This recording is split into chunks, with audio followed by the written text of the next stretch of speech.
हर बुधवार को सिद्धार्थ जी ना आए शो करने तो पता ही नहीं चले कि दीप का मिडवीक सेशन कब आया था। दीप बीच में छुट्टी आ जाने से मिडवीक सेशन गायब हो जाता है। सेशन गायब हो जाता है। चलिए, वो फीलिंग अलग हो जाती है ना। एकदम चमकती हुई टाई के साथ सिद्धार्थ जी ये कहाँ से, मतलब ये फ्लोरोसेंट कलर वाली कहीं स्पेशल कोई बढ़िया आपने ढूंढ रखा है शॉप शोरूम की, यहीं पर मिलती है या कोई आपको ऐसे अच्छी गिफ्ट करता है? कहाँ से आती है ये वाली टाइज? मॉर्निंग दीपांशु। अनिल जी, ऐसा है कि कोई गिफ्ट तो करता नहीं है अनिल जी। ये क्या है कि ऑनलाइन में ढूंढते रहते हैं, कोई अच्छी सी चीज दिख गई तो ऑर्डर कर दिया, पर कोई गिफ्ट दे दे तो बहुत अच्छी बात है। हाँ, वो तो खैर हम भी जानते हैं, इशारा तो हमारा भी वही था। बाकी चलिए बढ़िया है, ऑनलाइन ढूंढते रहें, जो भी अच्छा मिले। बढ़िया से बताएं आज की इस हफ्ते की थीम।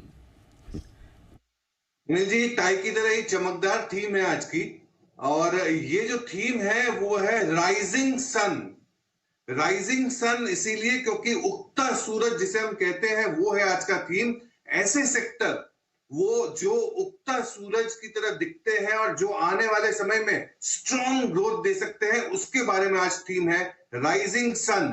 न्यू एज सेक्टर्स है, इमेंस ग्रोथ है इन सेक्टर्स में, इन स्टॉक्स में। स्ट्रॉन्ग टेलविंड है, हवा का झोंका एकदम पीछे है जो जोरों से भाग रहा है। हाई अर्निंग ग्रोथ वाली कंपनी है। भारत इंडिया $7 ट्रिलियन की इकोनॉमी बन सकती है आने वाले समय में। और साथ ही साथ सनराइज सेक्टर जो होते हैं वो आने वाले समय में मेन सेक्टर का खिताब हासिल कर सकते हैं आने वाले 3 से 5 सालों में। स्ट्रॉन्ग फंडामेंटल्स है, रेशियोज दमदार है। ये सेक्टर जो है राइजिंग सन, उगता सूरज को चुनना बहुत जरूरी है। बहुत जन कहते हैं कि अभी बताओ कौन सा स्टॉक अब लेने जैसा है, तो ये है वो theme rising sun. Rising sun ये है आपके लिए वो दमदार थीम जिस पर राय है आज पोर्टफोलियो बनाने की सिद्धार्थ जी की तरफ से। बताएं सर, इस राइजिंग सन वाली थीम में कौन कौन से स्टॉक्स आपने चुने हैं, किस प्रोपोर्शन में खरीदना है और कितने रिटर्न्स के लिए? बिल्कुल अनिल जी, अनुपात तो इक्वल रहेगा 25% ईच।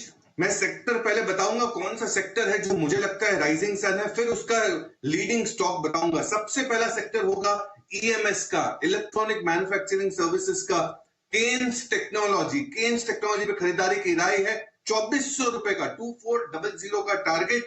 लीडिंग इलेक्ट्रॉनिक मैन्युफैक्चरर है, पीसीबी असेंबलीज बनाती है, प्रिंटेड सर्किट बोर्ड, और साथ ही साथ smart metering, smart street lighting, ये सारे ही सेगमेंट्स में है। 26 कंट्रीज को एक्सपोर्ट करती है, 350 कस्टमर्स है। FY24 का रेवेन्यू ग्रोथ 1700 करोड़ का उम्मीद लगा सकते हैं। ऑर्डर बुक बहुत दमदार है।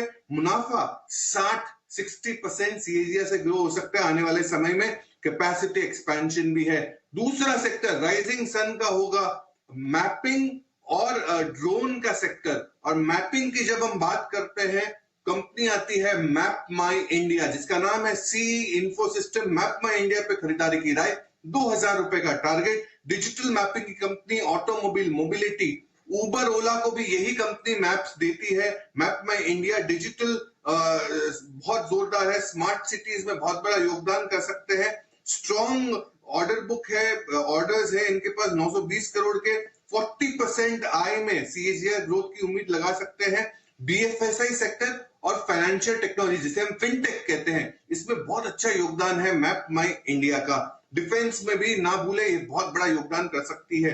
तीसरी कंपनी होगी आर्टिफिशियल इंटेलिजेंस की, जिसका लोग बात करते हैं एआई की, तो उसकी कंपनी में लेके आया हूं, वो है केपीआईटी टेक्नोलॉजी। टारगेट 1220 का छोटा टारगेट है, बट इसमें मैं रिवीजन ला सकता हूं आने वाले समय में। ग्लोबल ऑटोमोटिव कंपनी को केटर करती है। टेक्नोलॉजी वाइज मुनाफा 50% से ग्रोथ देखे हैं। टोटल कॉन्ट्रैक्ट वैल्यू करीबन $190 मिलियन के करीब, 23% से इजाफा। रिफ्लेक्टिंग स्ट्रॉन्ग गाइडेंस, 27 से 30% कांस्टेंट करेंसी ग्रोथ आप उम्मीद लगा सकते हैं। स्ट्रॉन्ग डील विंस है, सरपास कर सकती है अपनी खुद की गाइडेंस को केपीआईटी टेक्नोलॉजी। चौथी कंपनी और सेक्टर होगा वो होगा माइक्रो फाइनेंस का।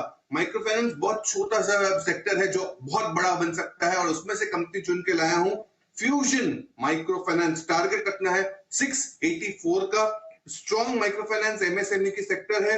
यूपी, बिहार, मध्य प्रदेश, उड़ीसा, ये सारे सेक्टर स्टेट्स में काम करती है। एसेट अंडर मैनेजमेंट एयूएम का ग्रोथ जो हम दे रहे हैं 30% से इजाफा हुआ है।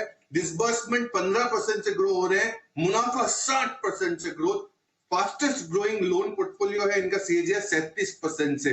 फ्यूजन माइक्रो फाइनेंस बेहतरीन सेक्टर और बेहतरीन कंपनी है, चारों अलग अलग सेक्टर्स की कंपनियां हैं, 6 से 12 महीने के पर्सपेक्टिव से आप निवेश कर सकते हैं। ये राइजिंग सन है, इसलिए शॉर्ट टर्म मत सोचिएगा, लंबा और बड़ा सोचिएगा, उगता सूरज। ये है आज एकदम ही अलग और नई थीम लाया, स्टॉक भी बिल्कुल अलग अलग तरह के दिख रहे हैं। तो राइजिंग सन, यहाँ पर कैंस टेक्नोलॉजी, ये वो अभी हाल ही का आई थिंक वो जो इशू आया था वही वाला है, Kaynes Technology. Kaynes Technology, C Info जिसे मैपमा इंडिया के नाम से आप जानते हैं, केपीआईटी टेक और फ्यूजन माइक्रो फाइनेंस, ये वो 4 स्टॉक जहाँ पर खरीदारी करने की राय सिद्धार्थ जी की तरफ से बहुत ही इंटरेस्टिंग थीम लेकर आए हैं। और आज सारे बड़े बड़े स्टॉक हैं जो आपके लिए इस वक्त इस थीम में फिट होते हुए दिख रहे हैं। आपके भी स्टॉक ऑफ द डे में था last week Kaynes Technologies. Kaynes Technology था, सीएलएसए की रिपोर्ट आने के बाद से इस स्टॉक में बड़ा एक्शन हो रहा है। 1910 में रेकमेंड किया था, वहां से तो देख लीजिए 2050 पर है। 2050 पे अच्छा स्टॉक ये चल रहा है। और बाकी मैपमा इंडिया तो हमारा पसंदीदा शेयर है ही, इसमें कोई डाउट ही नहीं। और वो नेविक की खबर के बाद मैपमा इंडिया में भी बहुत अच्छा एक्शन आता हुआ दिखा। वो एक और स्टॉक है जहाँ पर आपको फोकस करना चाहिए। डन।